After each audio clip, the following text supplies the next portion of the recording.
I've long referred to it as the Ekumene Project, that is, an integrated coastal and deep Mediterranean market, and I've been studying its possible scenarios. The recent meeting between Giorgia Meloni, the Turkish president, and the Libyan prime minister has increased its likelihood, thanks to a posture of active honest broker, a credible mediator for all parties, but one that is active rather than passive. In recent months, the bilateral relationship between Italy and Turkey has improved. Rome has realized that a hostile Turkey was not helpful, not only in the Libyan case and in curbing illegal migration, but also for the broader Mediterranean theater. Likewise, Recep Tayyip Erdoğan has come to see Italy as the most reliable European partner. This convergence between Italy and Turkey, highlighted by their historically high volume of commercial relations, received a strong signal of consolidation when Rome gave the green light to the Turkish company Baykar, specialized in long-range military drones, to acquire the Italian firm Piaggio Aerospace. A more aligned Turkey thus enables Italy to better manage the delicate Libyan case, which is particularly sensitive due to Russian pressure to replace its military base in Latakia, Syria, now under a changed regime, with one in Libya. It also allows Italy to avoid hostility in pursuing a central role in proposing a Mediterranean market with growing integration, Ekumene, precisely.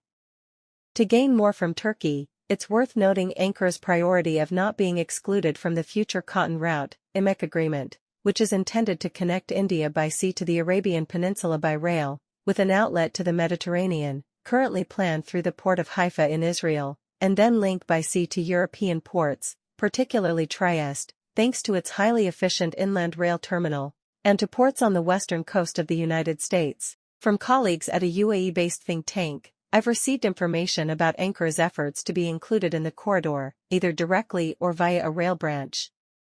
Meanwhile, French pressure is mounting to assign Marseille the role of European hub port, in competition with Trieste and Genoa.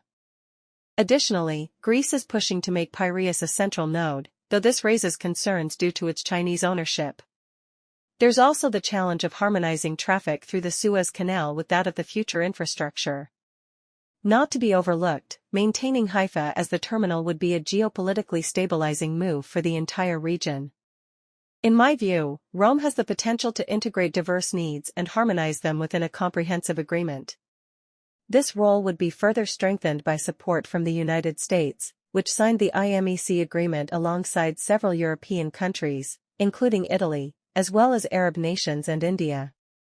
For Rome, making the Mediterranean a shorter transit route for traffic between the Indo-Pacific and North America is an economic priority, as it is for all the nations involved. I believe Rome has adopted a collaborative posture and active leadership, including through bilateral partnerships across the coastal and deep Mediterranean, aimed at pacifying the region so that it can become a safe transit zone and, consequently, an increasingly integrated market.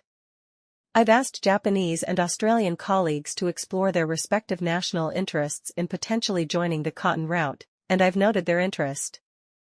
I took the liberty of suggesting they consider the changing global landscape, from previously cost-free or nearly cost-free access to the U.S. market, exports to America are now likely to decline, some more sharply than others, prompting the need to find compensation by creating new markets, without abandoning good relations with the United States.